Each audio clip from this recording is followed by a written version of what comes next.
Good morning, sir. Yeah, brother, good morning.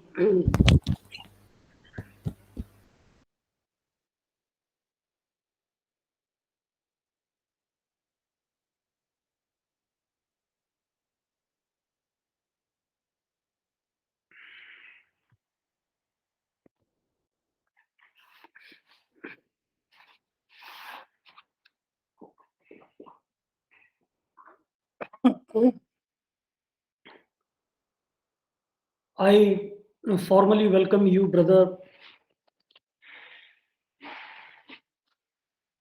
On the last occasion, we were deliberating the mandate of New York Declaration on Refugees and Migrants that was adopted in 2016, and I have presented subsequent frameworks which have been adopted by the community of nation states under the auspices of the United Nations organizations and its subsidiary institutions. As I have promised that today we are going to deliberate the key components of a very important framework that has been envisioned in the Global Compact on Refugees.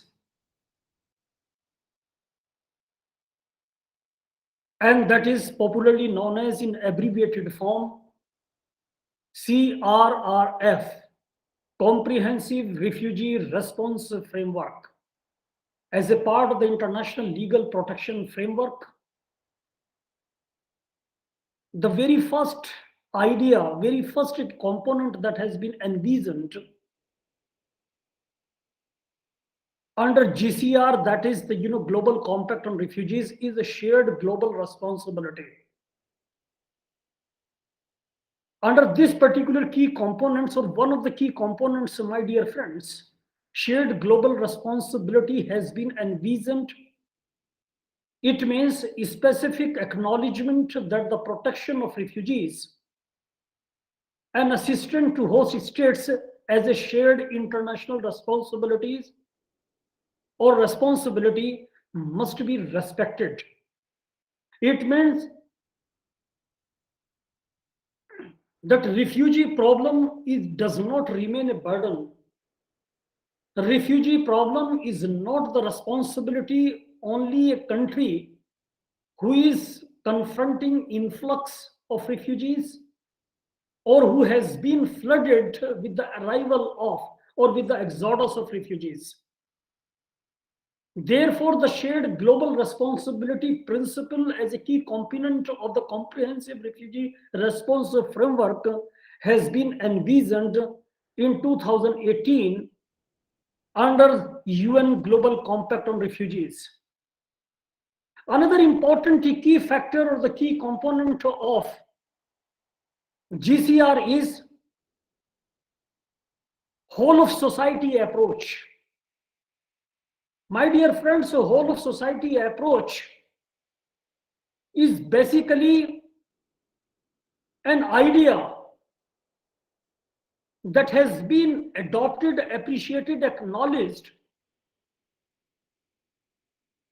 in the form of stronger partnerships, or that advocates stronger partnerships between host governments, including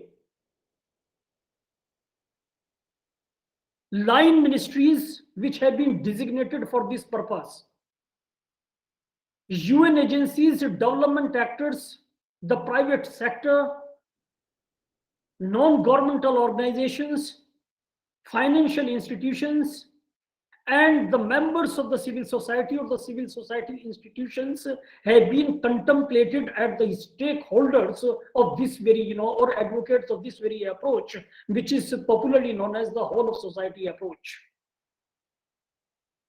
The third important, component that has been acknowledged is supporting host countries. Supporting host countries means providing refugees with additional and predictable humanitarian funding and development support. And this kind of a support should be extended to the refugee hosting nation states as a part of the international legal protection framework that has been appreciated and acknowledged in 2018 as a part of the New York Declaration of 2016. The fourth important component or the key component of the comprehensive refugee response framework as a international legal protection framework is well-founded emergency responses. Under this particular argument, there has to be a pledge to meet the needs of the refugees and the host communities at the start of emergencies. This should be advocated, this should be further what we call extended as well-funded emergency responses as a part of the comprehensive refugee response framework.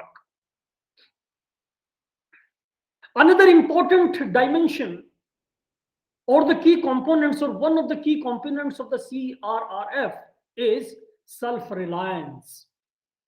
My dear friends, the self-reliance advocates that the commitment to include refugees in national development plans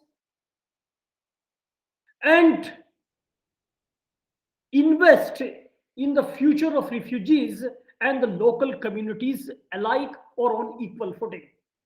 This is known as the self-reliance. The last one of the key components of the comprehensive refugee response framework is enhancing durable solutions. Enhancing durable solutions means, my dear friends, that the community of nation state has to commit to wider what we call avenues for refugees through resettlement and complementary pathways. Even beyond durable solutions and trajectory of solutions, some important additional durable solutions have also been contemplated, like complementary pathways. It means we have, as a refugee status determination official, as a representative of the national government, as a representative or as a part of the civil society institutions, it is our fundamental responsibility that we have to look beyond three important durable solutions and we must try to find out the complementary pathways. It could be volunteerism, it could be family homestays or family hosting of what we call refugees as a part of the civil society institutions. These dimensions must be accepted and acknowledged at the international level.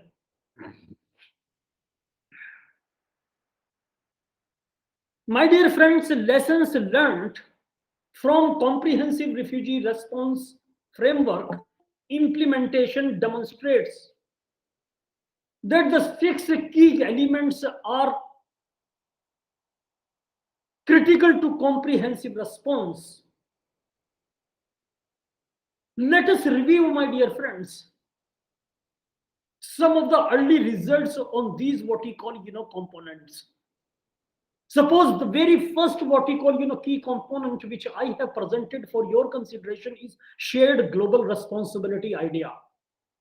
If you take into account the ongoing dialogue at regional level resulted in the Nairobi Action Plan for Somali refugees, where 8 governments are now working together on solutions for Somali refugees. And same kind of a solution could also be invoked in case of the Ukrainian refugees, Rohingya refugees, Yemenis, what you call refugees, Venezuelan refugees, Mexican, what you call, refugees, or Roma, what you call, refugees, and other, what you call, segments of refugees outside what you call, South Asia. Then the second important dimension is the comprehensive regional protection solution framework. It is very much germane in case of the Central America, where we find a reflection of the responsibility sharing principles, building on existing regional policies and action plans. That is another important what you call development that has been taken into consideration out of these six important key components of the comprehensive refugee response framework. But at the same time, we should not forget, and we must analyze at the global level. Global Compact on Refugees text makes a provision for a global refugee forum, as I have submitted on the last occasion as well, where concrete pledges and contributions towards international cooperation on forced displacement will set the ball or the action plan for a better what we call treatment or across the border treatment for refugees.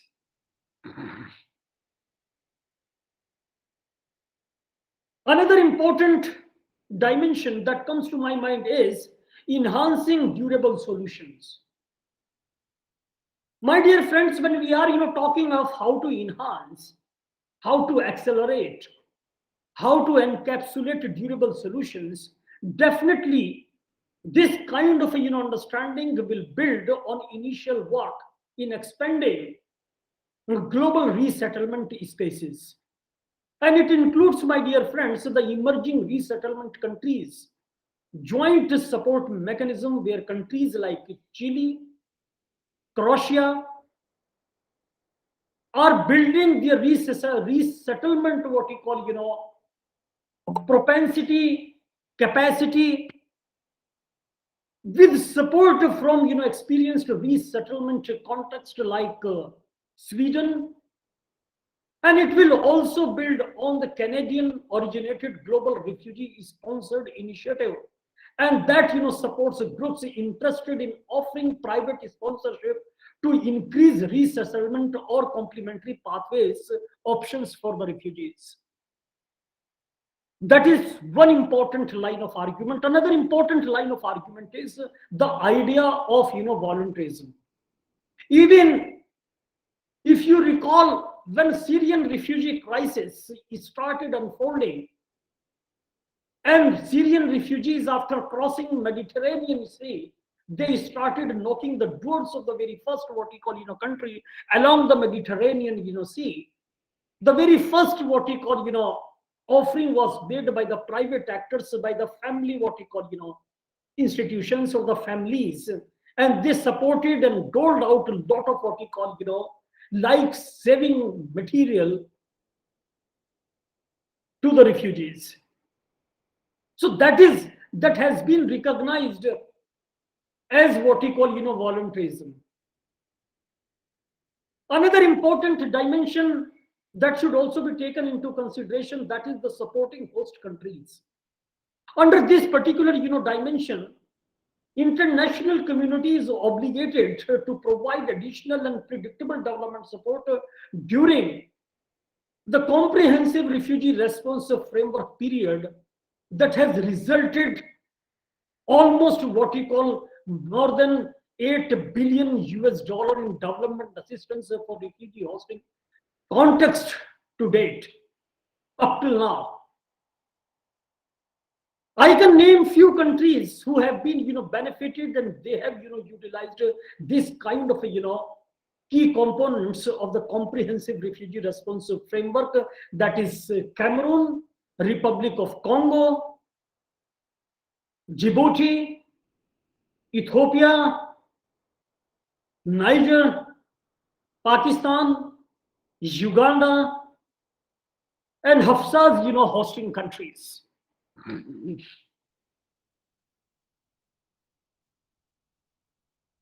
And rest of the countries have also received considerable and significant assistance in US dollars. Then the last or another important dimension is the well-funded emergency responses, which I have also submitted for your consideration. Under this particular practice, or under this particular idea of well-funded emergency responses, that resulted in a series of quick win projects for countries which have been designated by UNSCR for the current what we call session, to maintain momentum with comprehensive plans and dovetail with the larger what we call, or the longer term, almost what we call 3 years national plans of the participating governments for the resettlement of refugees.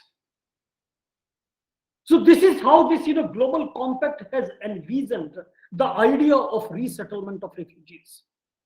Another important dimension, in addition to the global compact on refugees, that we should not forget, and that is the United Nations charter. If you take into account what kind of a coterminous relationship has been there between human rights and the United Nations charter, you will also understand that human rights and UN charter have been extended in the domain of global compact on refugees and migrants.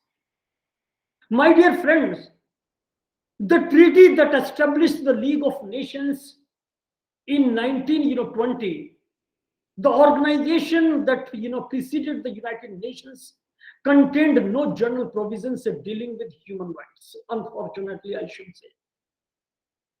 It was the Charter of the United Nations, adopted after the atrocities of the Second World War, that took the decisive step towards international protection of human rights. If you take into account the preamble of the United Nations Charter of 1945, where we find faith in fundamental human rights, faith in the dignity and worth of the human person, where we find also the equal rights of men and women, this idea is also reflected in the preamble. And idea of sovereign equality, whether the nations are small, whether the nations are large, but the faith in fundamental human rights remains unshakable. So, my dear friends, United Nations Charter's preamble also speaks of determination to promote social progress and better standards of life in the larger what we call freedom. If you take into account Article 1, Subclause 3 of the United Nations Charter, where we find one of the purposes of the UN is to promote and encourage respect for human rights, respect for fundamental freedoms, and all these what we call freedoms, human rights, must under all circumstances be devoid of distinction as to race, sex, language, or religion. This has been the cardinal principle that has been incorporated in the very first article of the United Nations Charter, but it does not mean that there are no other important provisions in the schematization of United Nations Charter. We should not forget, my dear friends, articles like Article 13, Subclause 1, Article 55, Subclause C, Article 62, Subclause 2, Article 68 and Article 76, Subclause C of the United Nations Charter, where we find references to human rights. Very credible references to human rights. Therefore, according to Articles 56 and 55, Subclause C, and these two important articles must be read along with United Nations member states have a legal obligations to take, my dear friends, a joint and separate action in cooperation with the organization for the achievement of universal respect for and observance of human rights and fundamental what we call freedoms for all, without any kind of a distinction to criteria or to grounds such as religion, language, or sex, or race, or any other criteria that what we call that remains discriminatory or may pose some kind of a discriminatory challenges for the community of nation states. My dear friends, the idea of promulgating an international bill of what we call of human rights or international bill of rights was developed immediately after the adoption of the UN Charter. This is a very, very important development, and that ultimately led to the adoption of the Universal Declaration of Human Rights in 1948.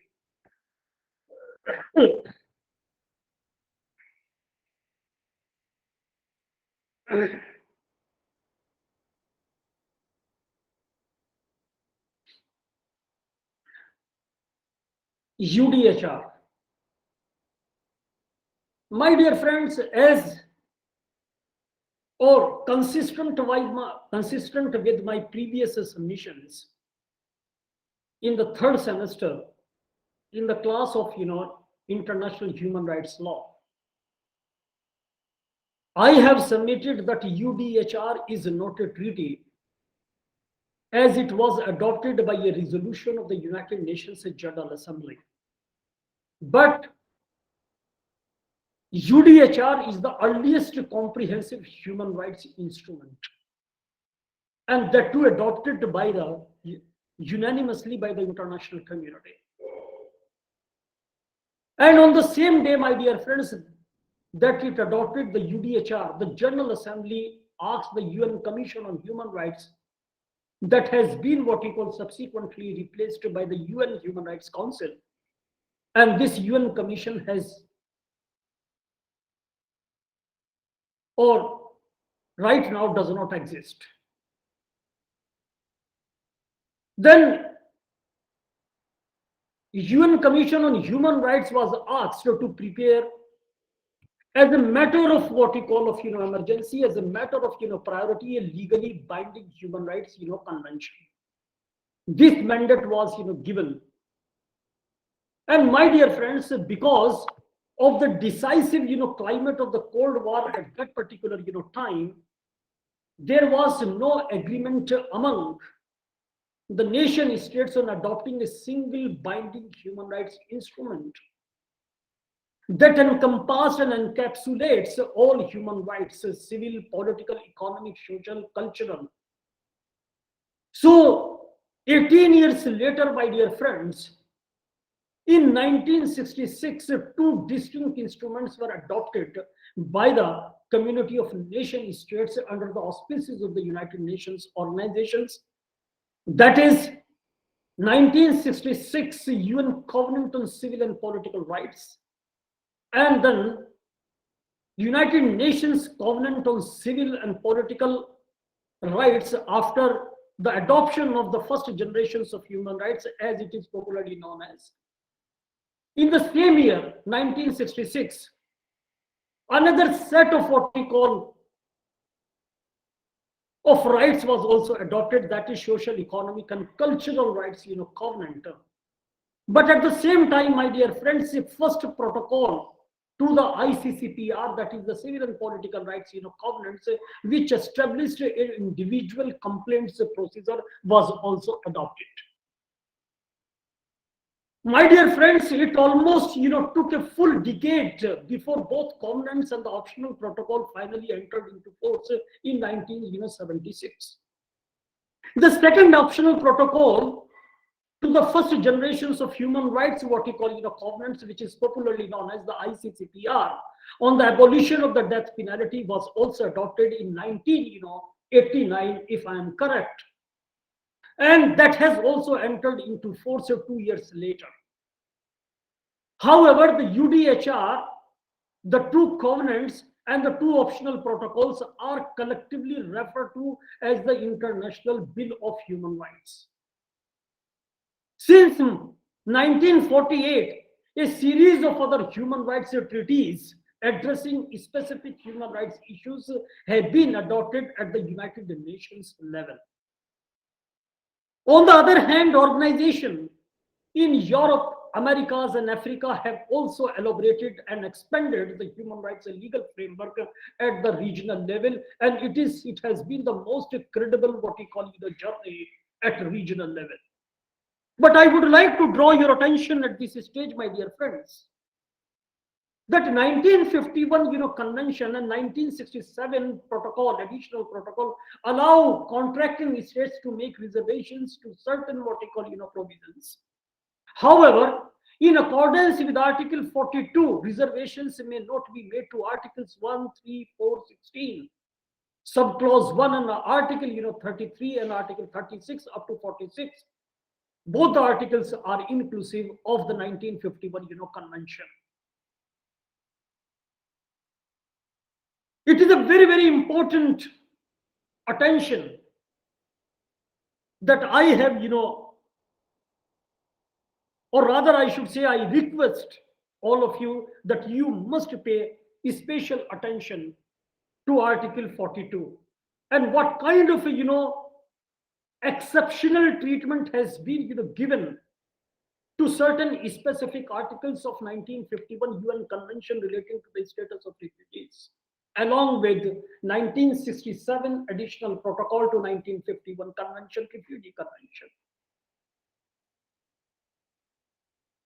Idea is that human rights should become part of international law and should be protected at an international level is relatively recent, while taking shape with the establishment of the United Nations Organization. My dear friends, in the same vein, United Nations Charter proclaims in its preamble that it is I am not able to reproduce the exact language, but preamble promises to proclaim, to promote, to encourage respect for human rights. And it also advocates, my dear friends, the idea of fundamental human freedoms for all, without any kind of a discrimination, without any kind of a distinction, without any kind of a deviation, exclusively on the basis or exclusively on the ground of sex, religion, language, race, creed, or other incidental what you call distinctions of the human existence. And the primary purpose of the United Nations and the member states of the UN pledge themselves, my dear friends, to take action in cooperation with the UN to achieve this very particular purpose in the long run. At the same time, my dear friends, we should not forget that when we are talking of human rights as a basis for peace and security has also been further advocated. When we are talking of the respect for human rights, it means the respect for human rights was such an integral part of the establishment of the United Nations Organization was not an accident. The apparent what we call powerlessness of the League of Nations, the United Nations Organization's predecessor, to prevent conflicts or the repression directed against minorities in the prelude to the Second World War.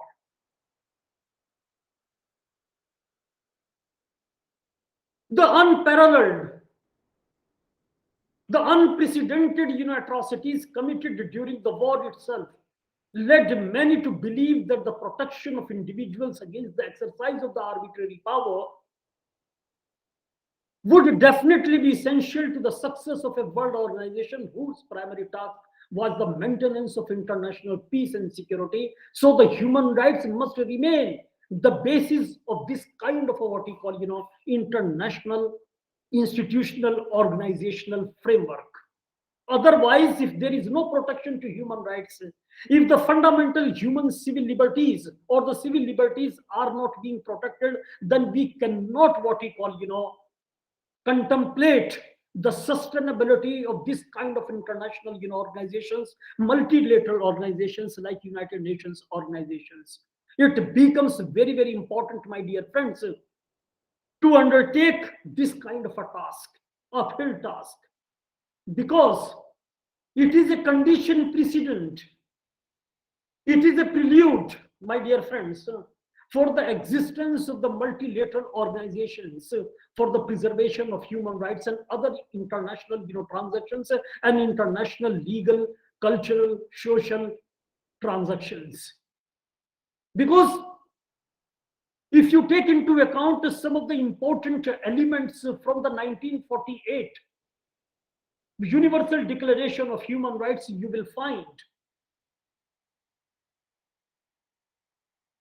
that Universal Declaration of Human Rights must be understood as the very first, most essential and initial statement or major statement of the basic understanding, the normative and substantive understandings of human rights.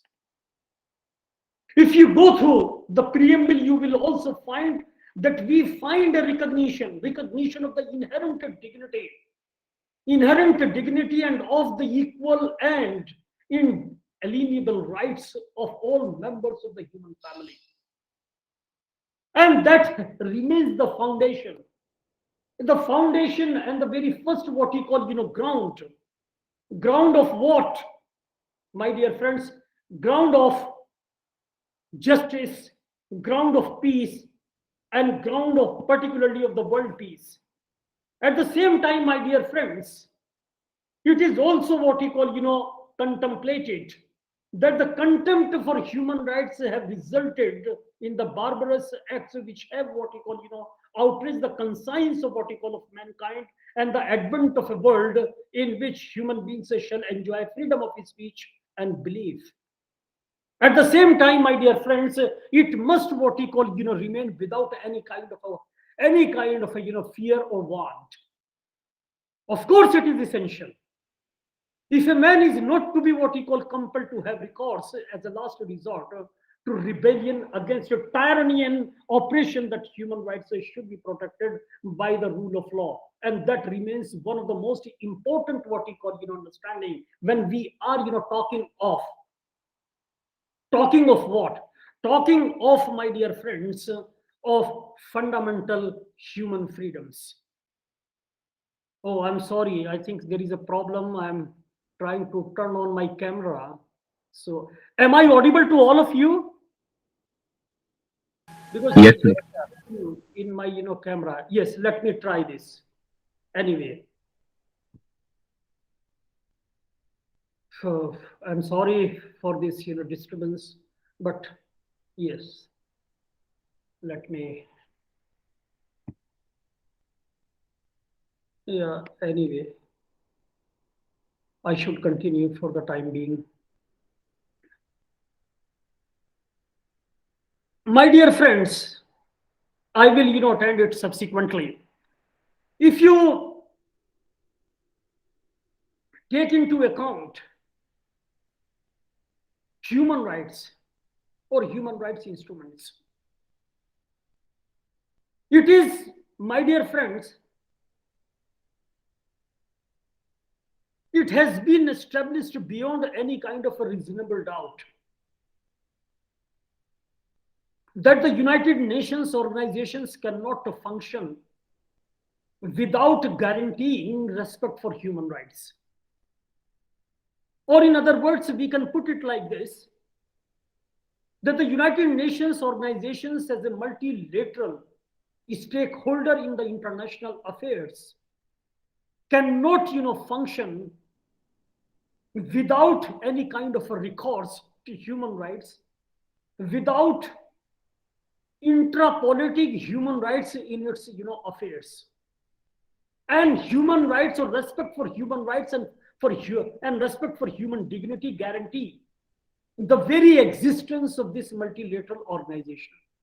Because decision by states to make the respect for human rights, and that must be taken as a key task of the new United Nations, was a clear recognition of the need for some form of international what you call supervision of how states what you call treated their own citizens. And it was a significant step because traditionally international law had regulated only the behavior of states vis-a-vis other what you call states, and meanwhile leaving the rights of individuals within a state beyond the scope of what you call of international law. Therefore, we can say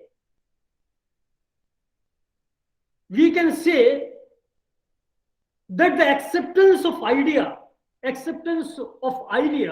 that there should be an international law of human rights, and that the United Nations organization, my dear friends, should play a role in promoting and protecting those rights raised numerous what you call questions. There is no dearth of what you call questions. The questions like which rights should be protected at an international level? What should be the nature of those very rights which are likely to be protected at a global level under the auspices of the United Nations organizations as a multilateral stakeholder? Are some rights more important than others? Can we claim ourselves, or can we locate the rightful place in the schematization of the international community of nation states that these are the rights, or some of the rights are important and some of the rights are not so important? Can we make this kind of a what we call picadillo, this kind of a distinction? Can we have this kind of a demarcation on theoretical understanding or practical what we call what could be the practical implications of this kind of a distinction? How can diverse legal, cultural, political, and religious what we call traditions be what we call reconciled with the need for universal standards which have been set in the nine core international human rights treaty obligations, and what kind of a core human rights principles should be invoked for the across the border treatment of refugees? How can the UN effectively, my dear friends, protect human rights when it is an organization, it is an institution composed of and governed by states whose behavior it seeks to regulate? Because it has been witnessed, my dear friends, the institutions, I mean the international institutions, international organizations, civil society institutions which have been recognized, adopted, concluded, and approbated by the United Nations organizations, or the organizations which have been approbated by the regional governments, by the regional what we call alliances and the national governments, happens to be on the other side of the fence. They have become the part of what we call the violators of those very laws which they have proposed and adopted. So therefore, these questions which I have put for your considerations, my dear friends, are still being asked, and before making active use of international human rights law, it is equally important, my dear friends, to understand and to have some understanding of the debate surrounding such what we call peculiar as well as the tricky questions. So it is very, very important, because the present concept of international protection has evolved gradually and today implies a series of institutional and organizational and legal responses. Legal institutional what we call responses. Protecting refugees and seeking durable solutions to their problems are the two main functions of the High Commissioner for Refugees. The task of international protection, my dear friends, includes the prevention of refoulement, assistance in the what we call of processing of asylum seekers, providing legal what we call counsel and legal aid, and promoting arrangements for the physical safety of refugees, promoting and assisting voluntary repatriation, and helping refugees to resettle as provided under Article 8 of the Statutes of the Office of the United Nations High Commissioner for Refugees. My dear friends, when we are talking of international protection function, and it has a legal basis, and its what we call exercise is mandatory for the High Commissioner. The right to protection, although not defined as a separate right as such, is implicit in 1951 UN Convention relating to the status of refugees and its fundamental provisions, particularly the principle of non-refoulement.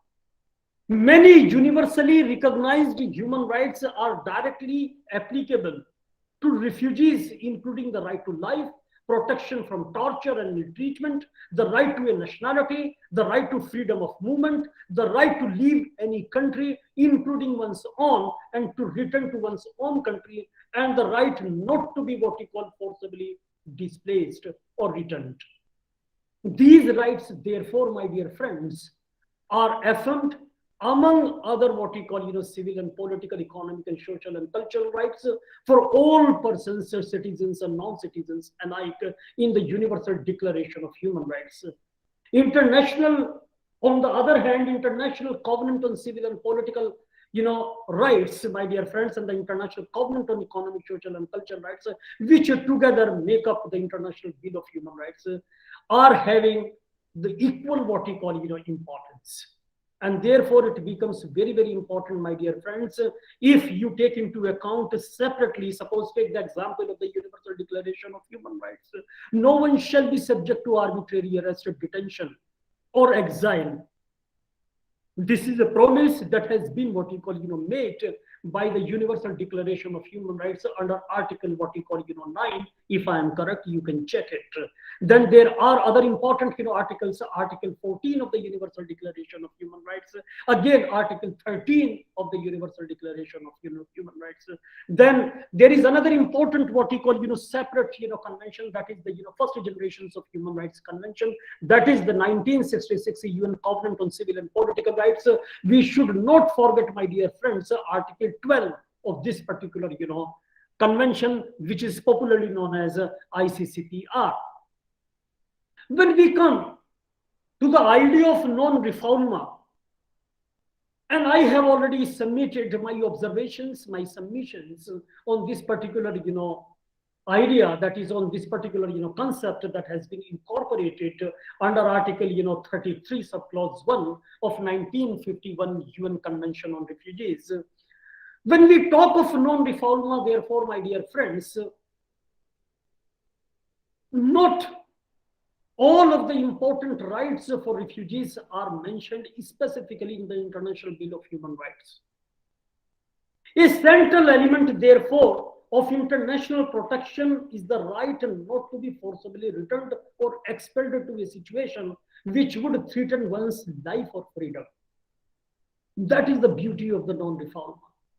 This particular principle of non-refoulement, therefore, embodied under Article 33 of 1951 Refugee Convention, and it must be adhered to, because over the years it has been what we call by a significant majority of the refugee scholarship at international level, it has been the non-refoulement principle is regarded, my dear friends, as an emerging and well what we call integrated by some. In the opinion of some, it has been recognized as the just cogence of international or just cogence principle or the preemptive norms of international law. Therefore, the principle of non-refoulement finds a further expression under Article 3 of the United Nations Convention Against Torture, where it has been, particularly under Article 3 of the Torture Convention of 1984, simply stipulates, my dear friends, no party shall, or no state party, or no state privy to 1984 Convention shall expel, return, or refoul, or extradite any person.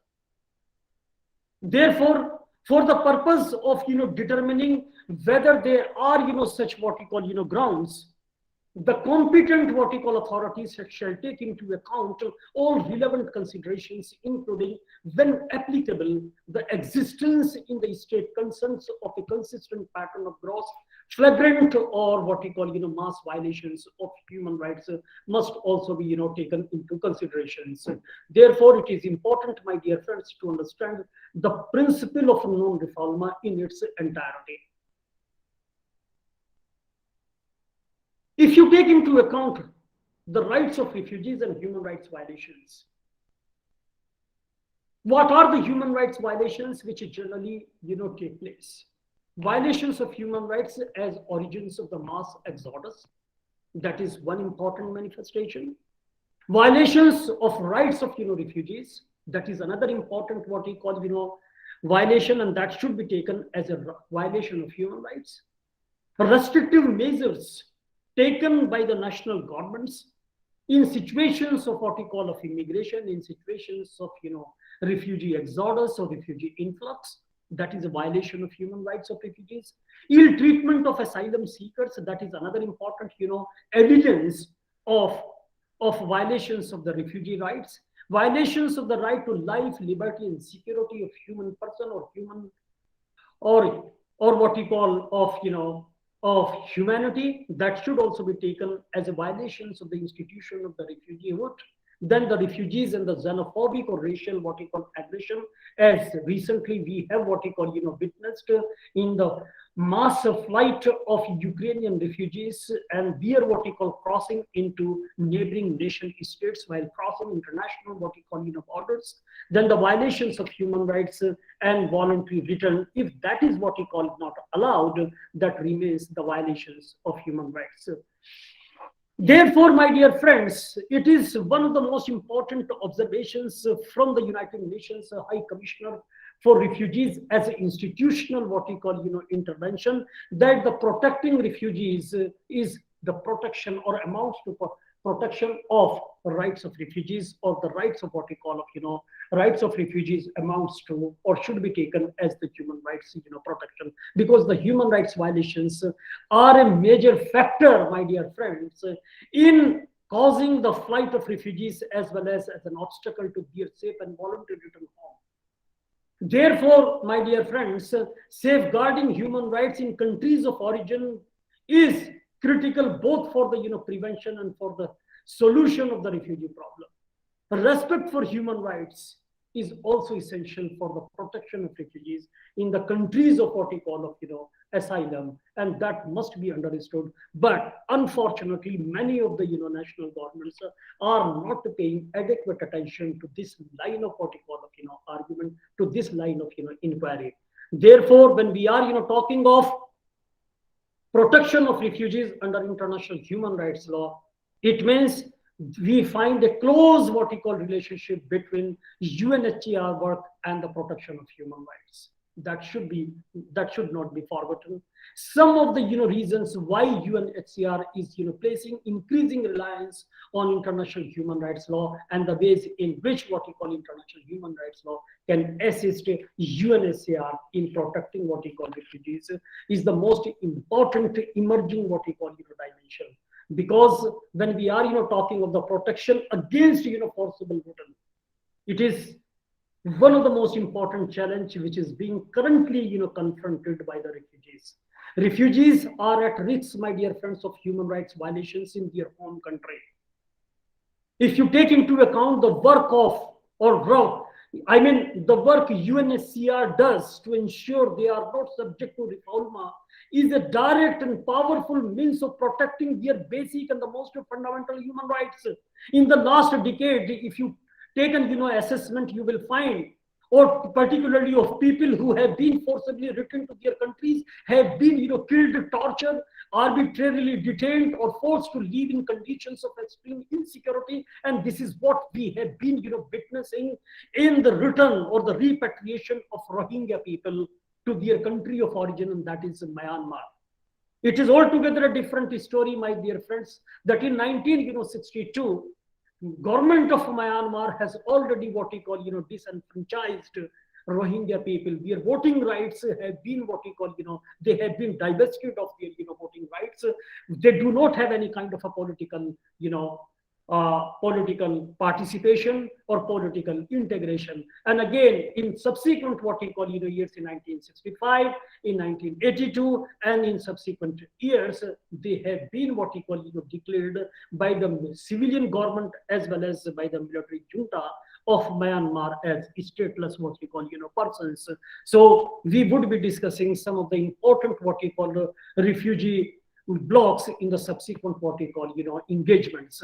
But preventing refoulement is an effective and sometimes the only means of preventing further human rights violations, and it is the important obligations and international obligations of a human right character that must be fulfilled by all the national governments. because it is important, and that should also be taken in the determination of the refugee status. Those who flee their own countries in search of what we call of protection abroad do so precisely because their human rights are at risk in their own country. To decide that an individual has a well-founded fear of persecution is in effect to conclude that one or more of his or her what we call basic human rights are not being respected in his country of nationality, in his or her homeland.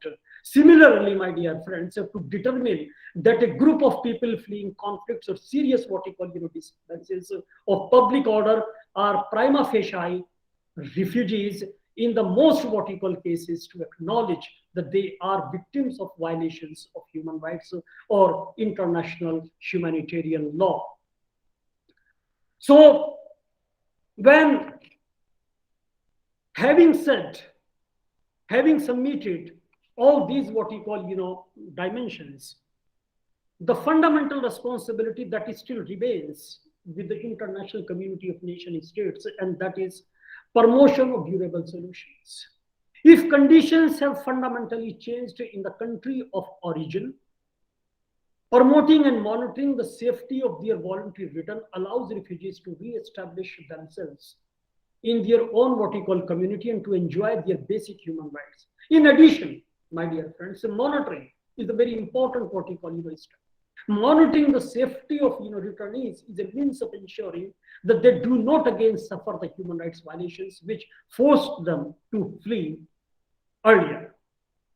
In a relatively small number of cases, assisting refugees to be what we call integrated locally or resettled in another country is a means of ensuring that refugees who cannot return to their own what we call countries are able to find a new what we call home where they can take up residence and enjoy a secure legal status and basic human rights and try to enjoy the fundamental what we call human freedoms.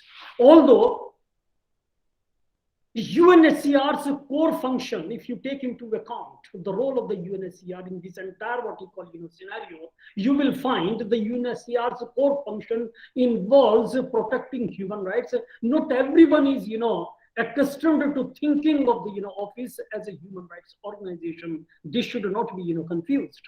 Most UNHCR, therefore, staff have not been involved on a systematic basis in the promotion or use of international human rights standards.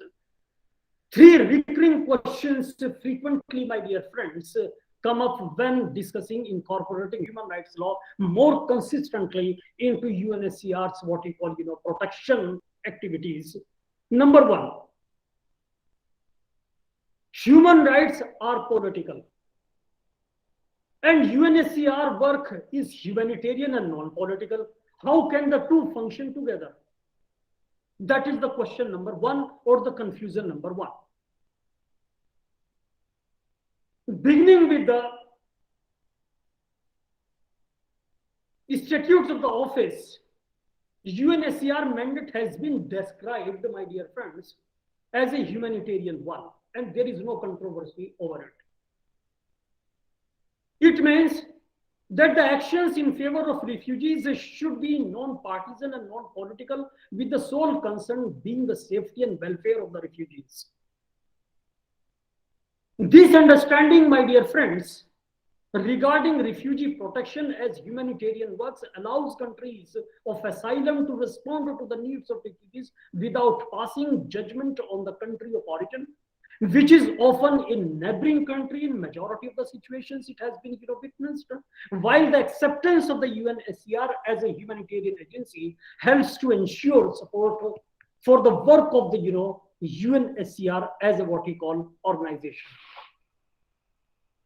Another important dimension is placing greater what we call reliance on human rights standards as a basis for UNHCR work does not jeopardize the humanitarian character of UNHCR activities, since international human rights law is itself non-political and non-partisan.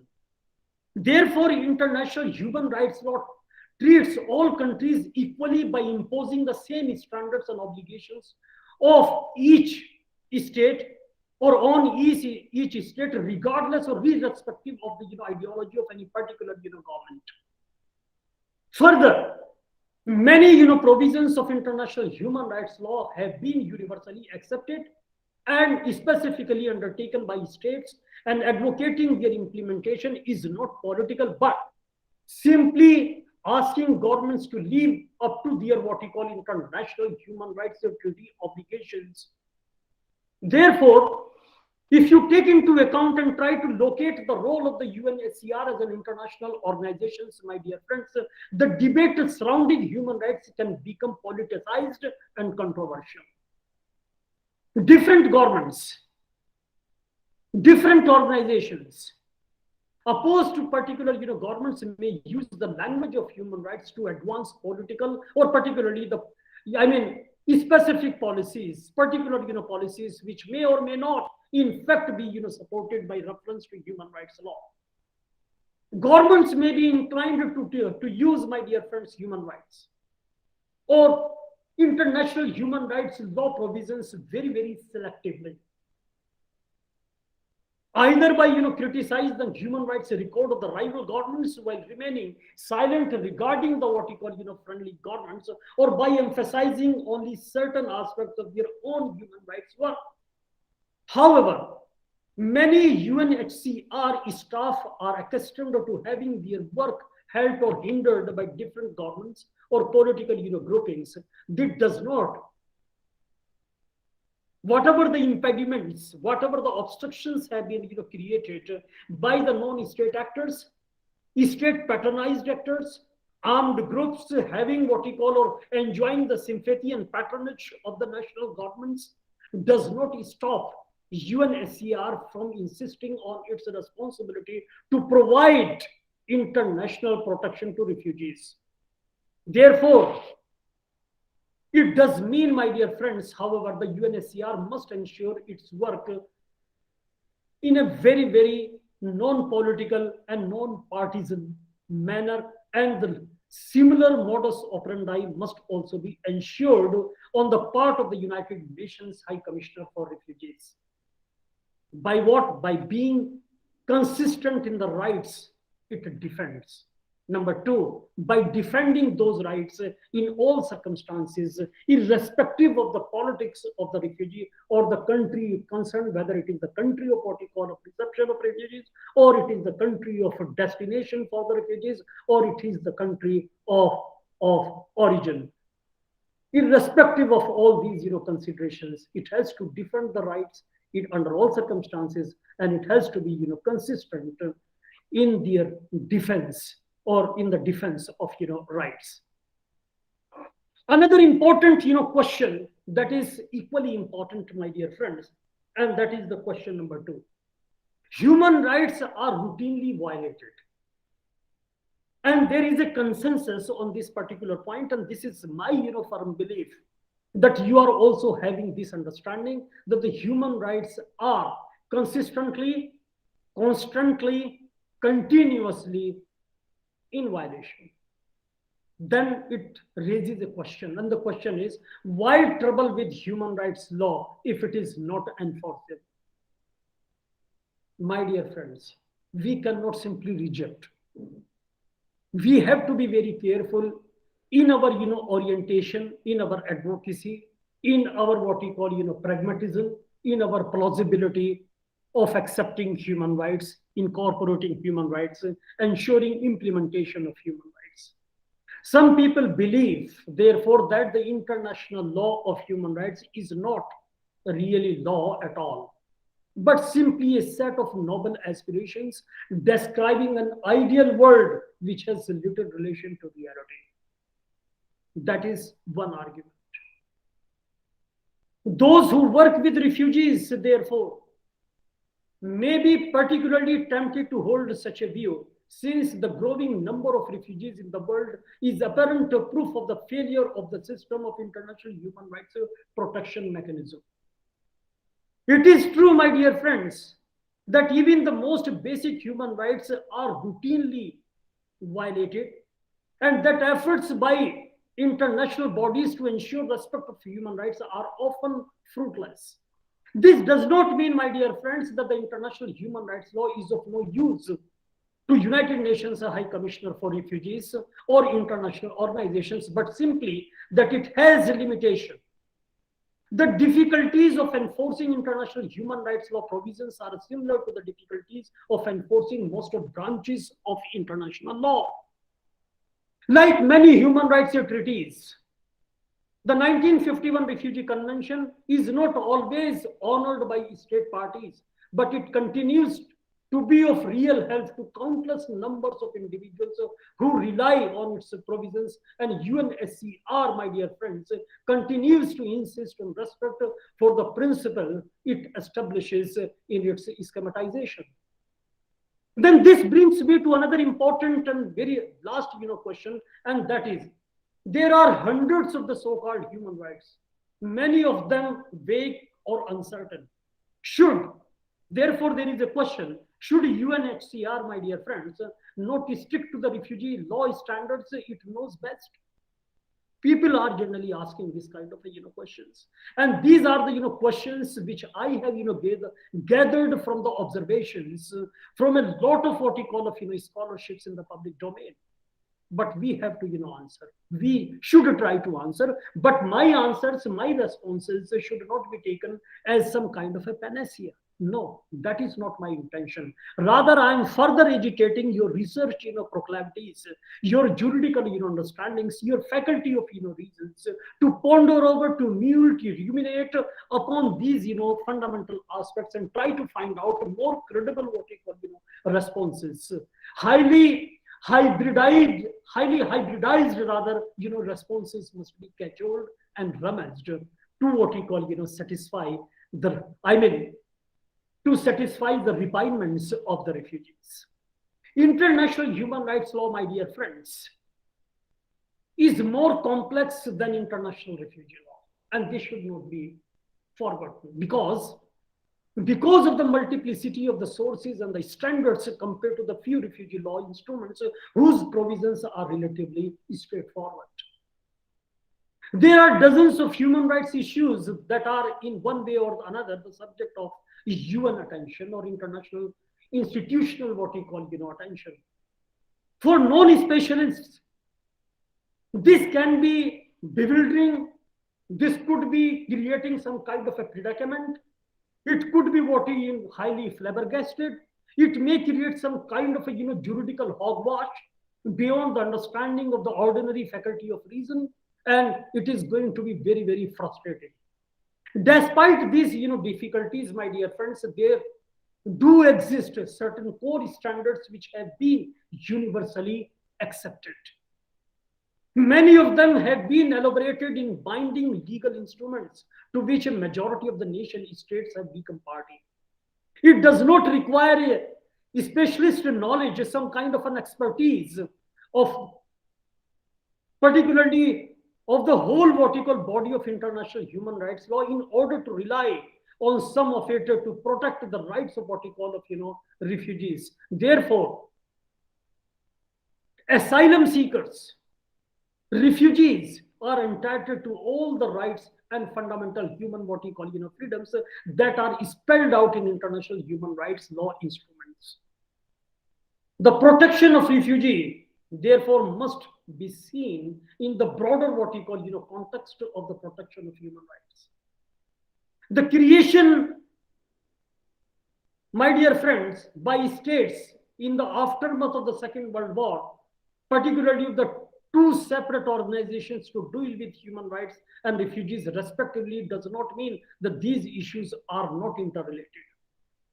The work of the United Nations organizations in the field of human rights and that of the High Commissioner for Refugees is inextricably linked in the sense that both entities share a common purpose, which is the safeguarding of human rights. And therefore, my dear friends, this reminds me of a very, very important what we call asseverations which I have shared with all of you at the beginning of my submissions in international refugee law. And I again recall, my dear friends, once again I recall the most important observations of the Hannah Arendt, a French what we call theorist, that refugees have been divested of a one particular majestic right, and that is a right to have rights. So again, when we are talking of refugee rights, we are basically talking of human rights, because the rights of refugees are human rights, or rights of refugees as human rights must not be forgotten. Therefore, the human rights program of the United Nations deals with the rights of individuals in the territories of states. Therefore, refugee organizations was established or were established in order to restore minimum rights to persons after they leave their countries of what we call of origin, and it becomes very very important to preserve their rights. Another important argument that we can make, how to protect the human rights of refugees, or the rights of refugees under international human rights law, we can say that the international human rights law primarily assists UNHCR in refugee protection. The substantive link, the normative understanding between human rights and refugees raises several important questions, and I can name some of the important questions, and some of the questions are likely to be asked, my dear friends, in your ensuing end term examinations, because I do not put anything clandestine, I do not put anything under the carpet, or I'm not going to ask any questions in a fictitious manner. No, the questions are in the public domain, and I'm going to share all the questions. The questions, my dear friends, like who is a refugee and what are his or her rights under international law. A very fundamental question that you have to answer. What are the rights of those asylum seekers who fail to qualify as refugees under the 1951 Convention on Refugees, along with its additional protocol of 1967? Then how can refugees be distinguished from economic migrants? Can the international community deny protection to those who claim not to receive protection from their country of origin? Or what exactly is the link between violations of human rights and the movements of refugees? To what extent are those what we call violations the cause of mass exodus? In what ways can the rights of refugees be violated in the process of asylum seeking in host countries? What is the relationship between repatriation and human rights? Can repatriation be truly voluntary when the country of origin is unable, unwilling, or is not in a position to guarantee respect for the civil and political rights and other what we call range of rights or set of what we call of rights? How can international humanitarian law assist UNHCR in protecting refugees? The questions of this nature may be there. But the last question that I have posed, what is the role of what we call of the, of international humanitarian law? My dear friends, we should not forget that the most basic right for refugees is the right not to be subject to refoulement, which is set out under Article 33 of 1951 Convention. 1951 Convention is not the only international treaty which provides a protection against refoulement. As I have already said, other rights provided for or by refugee law, such as the non-discrimination, are found in international human rights instruments. Many refugee protection standards are set out in non-binding what we call conclusions of the UNHCR's Executive Committee. States should follow Executive Committee conclusions. That is very, very important. However, it is difficult to argue that they are legally binding to do so. Many of the standards set out in Executive Committee conclusions, which are popularly known as the EXCOM or EXCOM conclusions further, are also found in international human rights treaties, which do create legal obligations to establish, my dear friends, and to have a better what we call understanding of the rights of many of the people. I can give you certain important what we call examples. Let me fetch a glass of water. So, if you have some questions, my dear friends, you can also raise your hands. You can also complement the ongoing debate which I have undertaken for your critical appreciation. If you wish, you can also contribute. I'm sorry for this disturbance.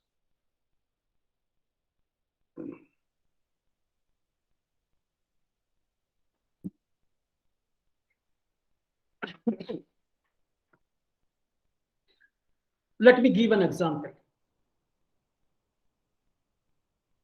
Any questions? Well,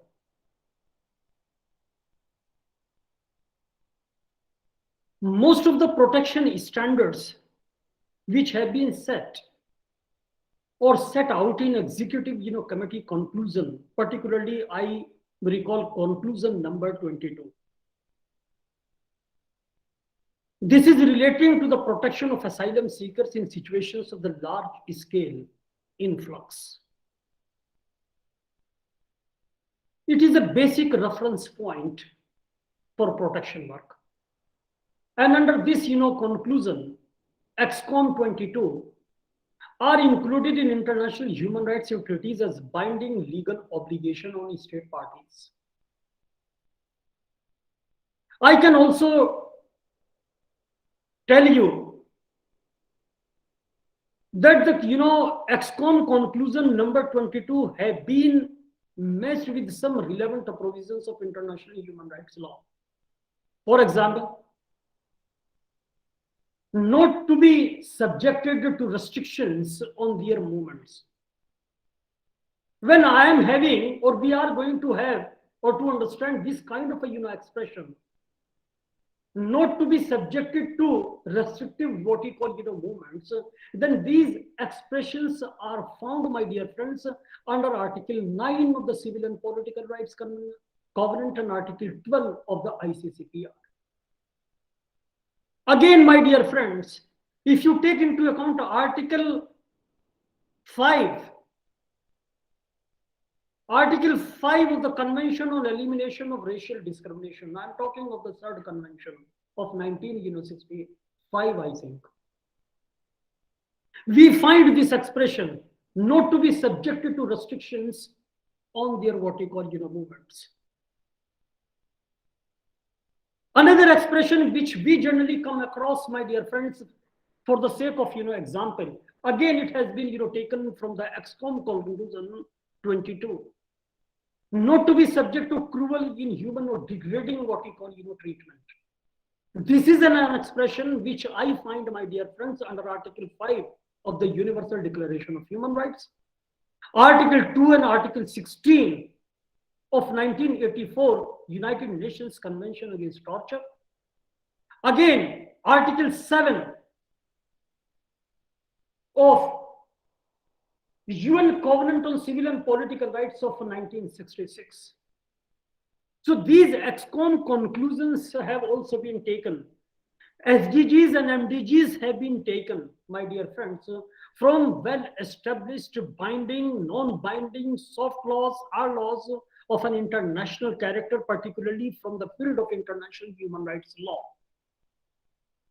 Therefore, it becomes very, very important to understand each and every, whether it is the Universal Periodic Review activity, which we have already deliberated in last year, what we call semester, whether it is the question of international relations, whether it is a question of the foreign policy formulations, whether it is a question of the state behavior, whether there is an idea of bilateralism, multilateralism, or trilateralism, or whether it is the international institutional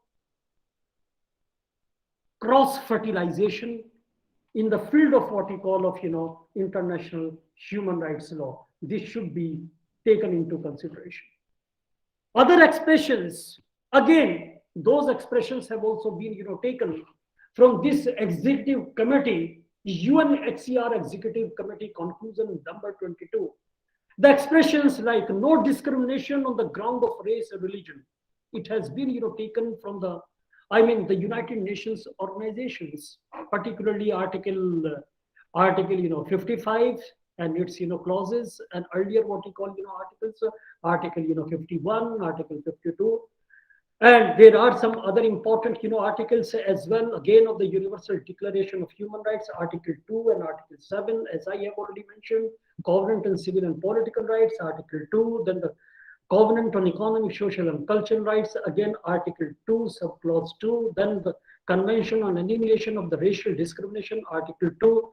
And there are some other important conclusions as well to be considered, like before the law, or the considered persons before the law. Again, article 2, 9, 14 and 16 of the Civil and Political Rights Covenant, and the article 5 of the Elimination of the Racial Discrimination Convention. Then article 13 again becomes important to understand this particular expression, article 13 of the torture convention of 1984. Then the family unity should be respected, another important expression.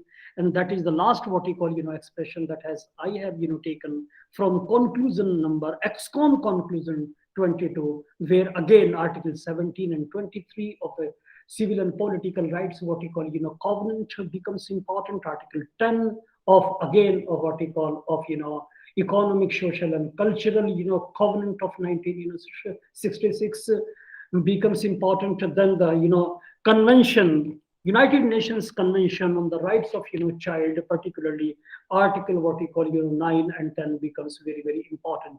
But the larger understanding after these examples, the larger understandings have to be developed, because international human rights law can supplement what? Existing refugee law. Existing refugee law is basically, as I have been what you call submitting, and time and again I am submitting, my dear friends, so that it is the core element of complementarity.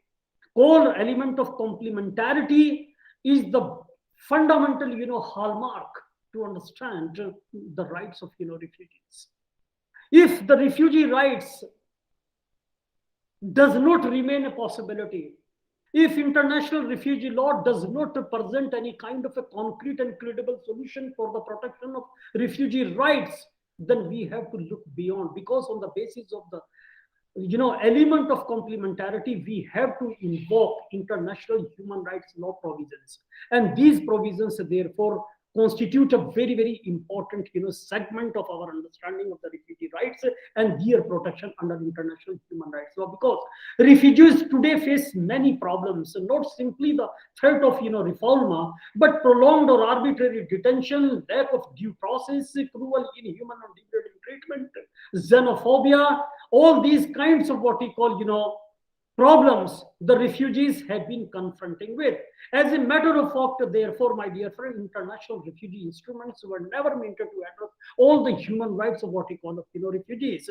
Therefore, international human rights law constitute the broad framework within which refugee law provides, or refugee law provisions should be what we call contemplated, implemented in its what we call entirety. Let me give you another important example. There is no provision in 1951 convention, my dear friends, regarding the rights of detained refugees. However, the International Covenant on Civil and Political Rights, which is ratified by more than 125 nation states, today grants essential rights to all detained persons, including refugees, such as the right to an independent review of the legality of the the detention, confinement. Binding human rights law provides detailed treatment. It provides a trajectory for the what we call detained refugees with more rights than those set out in the non-binding Executive Committee conclusion 44 on the refugee detention. And this is very, very important to understand, my dear friends. So far, this particular EXCOM conclusion 44 is concerned. Many human rights provisions are universally applicable in these kinds of what we call situations. Around 146 states are party to 1951 convention. And there are still many states which host a large number of refugees and which have not been acceded to either 1951 convention or its what we call additional protocol of 1967. Therefore, when a state is not a party to the refugee law treaties, it is difficult to secure a legal basis for the protection of refugees in that very country. However, a number of international human rights standards are universally applicable as they have attained the status of the customary international law. Therefore, UNHCR and many scholars hold the view that the principle of non-refoulement forms part of the customary international law, as I have also submitted earlier on earlier occasions. And some states that are not party to refugee law treaties are party to human rights treaties, which include provisions of benefit what we call to refugees or to for the refugees. That should also be taken into considerations. I can give you an example like two states which maintain geographic limitation to 1951 convention so that it only applies to European refugees are party to UN convention against torture. Number one, this convention includes therefore a general provisions on refoulement if there is a risk of what we call torture upon return. This specific provision could be invoked in protecting non-European refugees.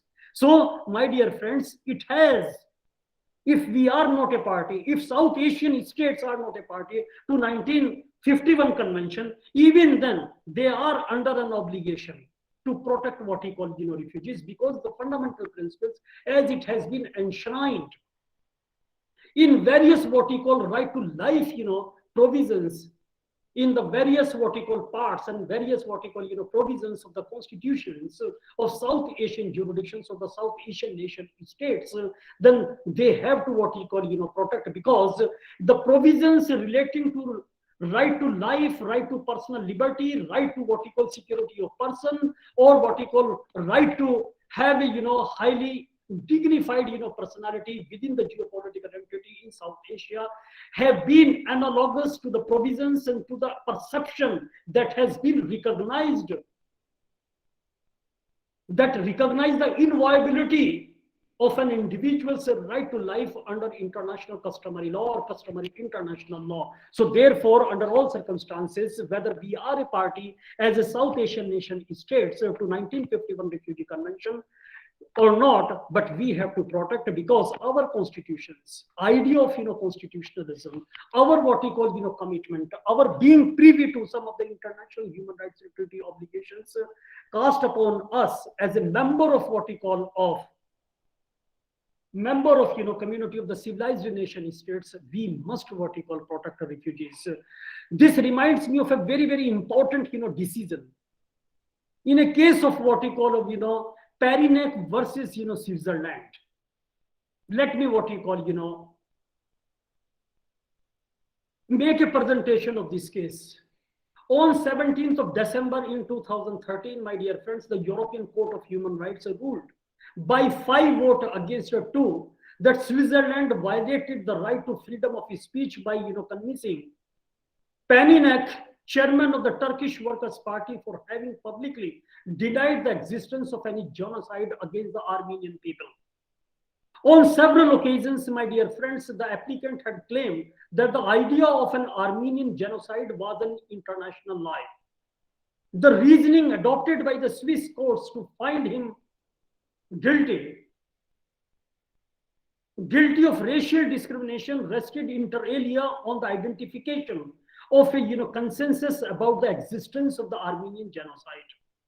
As a preliminary matter, the European Court of Human Rights first examined whether the applicant's discourse constituted an abuse of rights, and therefore Article 17 of the European Convention on Human Rights prevents anyone from using his right to freedom of expression for ends which are contrary to the text and spirit of this convention, or spirit, or against the or violate the spirit of the European Convention on Human Rights.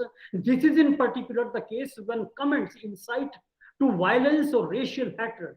The European Court of Human Rights did find that the applicant's comments were provocative and they could not be assimilated to an attempt to justify the acts committed by the Ottoman Empire. However, it could not come to the conclusion that they were tantamount to an incitement to racial hatred. So this has been the reasoning. Another important decision of the 2020, my dear friends, that is equally important, and that is Gambia versus Myanmar. In this particular case, the provisional measures were awarded. Application of the Convention on the Prevention and Punishment of the Crime of Genocide of 1948 was invoked. The International Court of Justice ordered on 23rd of January 2020, 2 years back, directing Myanmar government to stop all genocidal acts against Rohingya Muslims and protect the remaining what we call Rohingyas in the state of Rakhine state within Myanmar. The World Court unanimously adopted provisional measures that require Myanmar to prevent genocide and take steps, my dear friends, to preserve evidence.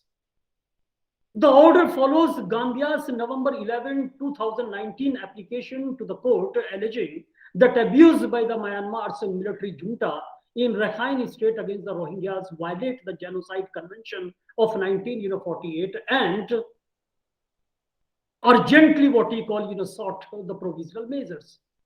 International Court of Justice therefore announced provisional measures and ordered that it legally binding on the parties as in November. Myanmar explicitly and nakedly what he called recognized and violated the human rights of the Rohingya people. Ultimately, it has what he call recognized that the ICJ's authority and in December Aung San Suu Kyi represented Myanmar before the ICJ in her capacity as the foreign minister, acknowledged the court's role as a vital what he call refuge of international what he call justice. It further what he call raises another important what he call question. Human rights law has quasi-judicial implementing bodies. This is another important side of the argument, and that also takes into account, my dear friends, a very, very important facet for the implementation of international human rights law provisions. My dear friends, implementation of refugee law is primarily up to states.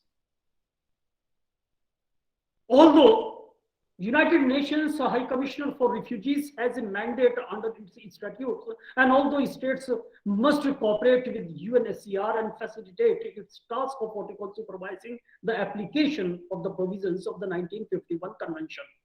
The presence of the UNHCR staff in the field is often, of course, an effective way of ensuring refugee law standards are respected. However, when there is a serious question about the implementation of these standards, the issue cannot be effectively submitted to the international adjudication. Not a single case of litigation has resulted so far from Article 38 of the Convention, which provides for the settlement of disputes between states regarding their interpretation or application of the Convention. Many of the international treaties, my dear friends, which protect human rights, including rights which might benefit refugees, establish supervisory mechanisms which can issue authoritative opinions on the what we call content and scope of the political rights, as well as the particular issues which have been guaranteed in the treaties. In some what we call instances, these committees can receive and decide upon complaints submitted by individuals alleging a violation of the what we call treaty provisions or the treaty as a whole. In addition to these and other treaties dealing with human rights, there are many declarations, resolutions, or other decisions of the UN bodies which set out human rights standards. Declarations in particular are a step in the evolution of international standard setting. They can often lead the way towards a later what we call treaty, as the Universal Declaration did for the what we call international covenants, and in any event express the political, if not yet legal, consensus of the international community on addressing a certain problem. Some of these what we call instruments most relevant to the work of the UNHCR And therefore it becomes very, very important, my dear friends, to have the standards dealing with specific human rights. Therefore, certain important declarations have been constituting a very, very important normative framework that has been, designed for the protection of, refugees at international level. I can name few of the declarations on territorial asylum of 1967, principle on the effective prevention and investigation of the extralegal, arbitrary, and summary executions, which had been adopted in 1989. Then again, the Declaration on the Protection of All Persons from Enforced Disappearances of 1992. Then there are certain important standards dealing with particular groups.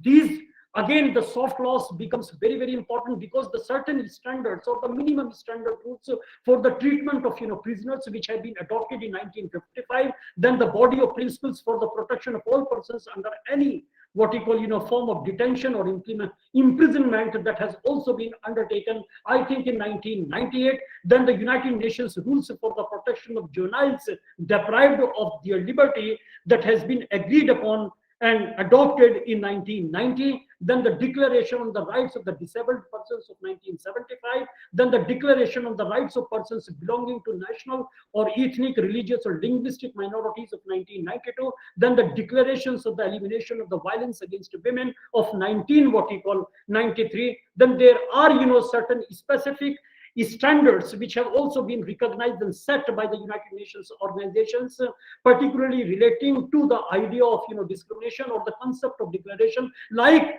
Declaration on the Elimination of all forms of intolerance of discrimination based on the religion or belief, that has been what you call given some kind of a implementing mechanism in 1981. And then, my dear friends, these declarations, these fundamental principles, these minimum standards have given in the subsequent years some kind of a roadmap to a full-fledged international what you call treaty obligations, or international treaties have been adopted, where these principles have also been duly incorporated and subsequently reflected in the form of what we call of SDGs, in the form of MDGs, in the form of what we call of the compacts like GCR, like GCM, and other fundamental territorial declarations. Therefore, my dear friends, we have to evolve an understanding exclusively based on human rights, that we respect and protect the rights of migrants and their families. And this is something which have always been there in the entire what you call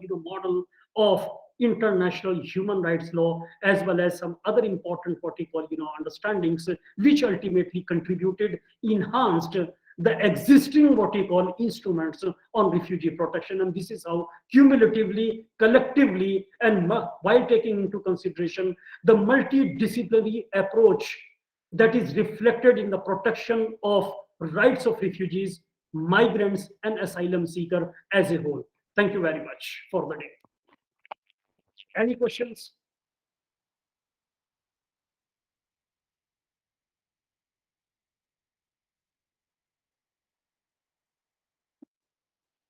How are you, Mr. Ashok? Are you back, or are you there in Bangladesh? Everything is fine at home? He's in Bangladesh, sir. He's in Bangladesh now. Okay. Yeah, but okay. Yeah. So, do you have any information about him or his family? Yes, sir. So far, as I know that his mother is okay, but is still in critical situation. So if she falls in second time in a stroke, then it will be very difficult to tough. Inshallah, inshallah, she will recover. She will recover, inshallah. We are in prayer. Yeah. So thank you very much, my dear friends. See you tomorrow at the same time with a new engagement, with more incisive, deliberations. And thank you very much that you have taken time to attend these online deliberations. I'm immensely grateful to all of you. Thank you very much. Please. Thank you, sir. Thank you, sir. Thank you. Thank you, sir. Bye-bye. Take care.